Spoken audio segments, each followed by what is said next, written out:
The Hill's Morning Report, Biden to visit Buffalo after mass shooting. Officials on Sunday struggled anew to identify how the most expert and powerful in America charged with keeping citizens safe can prevent more massacres committed by lone white gunmen filled with hate or fear. Or President Biden, speaking Sunday during a previously scheduled National Peace Officers Memorial service in Washington with law enforcement officers, said the shooting deaths on Saturday of 10 people, including a retired police officer, at a Buffalo, NY, grocery store is under investigation as a hate crime. Hours later, across the country in California, one person was killed and 5 senior citizens were wounded during a lunchtime shooting at an Orange County Taiwanese Presbyterian Asian man in his 60s was subdued by congregants who tackled him, hogtied him with an extension cord and grabbed his 2 weapons before his arrest.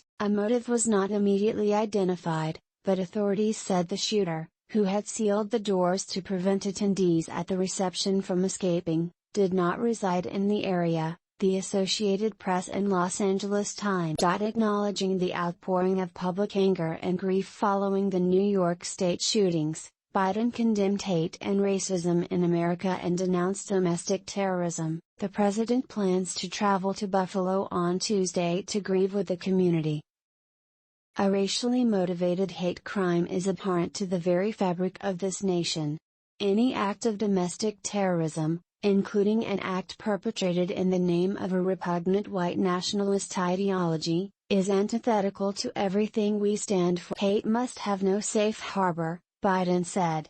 We must do everything in our power to end hate-fueled domestic terrorism. Authorities said they have video and eyewitness evidence, a 180-page manifesto that describes the accused shooters' fear that whites are being replaced by blacks and Jews, and details premeditation. And they arrested and charged Peyton Gendron, 18, who opened fire wearing body armor and wielding an assault rifle at a Tops Friendly Market before surrendering to Gendron, who is accused of shooting 13 people, 11 of them black, has pleaded not guilty. New York Governor Kathy Hochul, D., said she believes there should be a federal statute that classifies assault based on race or religion as a terror attack.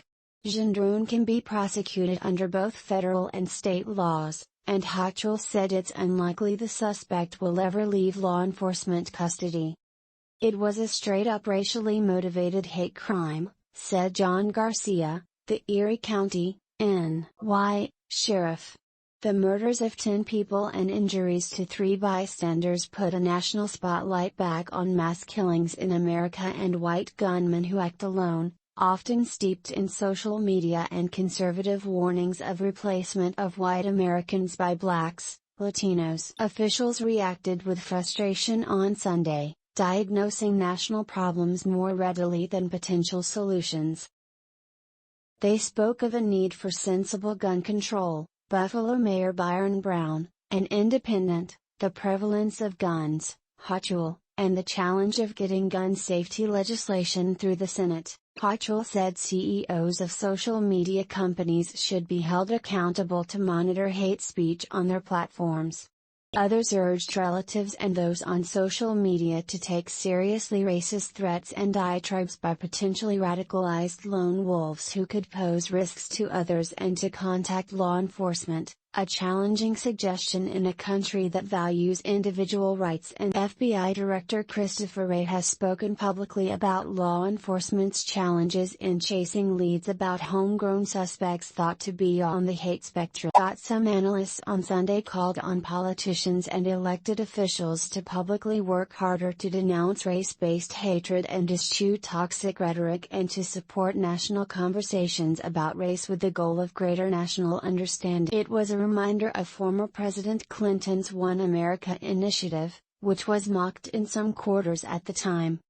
In 2022, as in the past, political parties are actively working to mobilize blocs within the electorate based on partisanship, race and ethnicity, regions, cultural identity, economic strata, and often gender. About 60% of the extremist murders committed in the United States between 2009 and 2019 were committed by people espousing white supremacist ideologies such as replacement theory, according to the Anti-Defamation. It is the most mass violence inspiring idea in white supremacist circles right now, Heidi Beirich, co-founder of the Global Project Against Hate and Extremism, told the New York Times.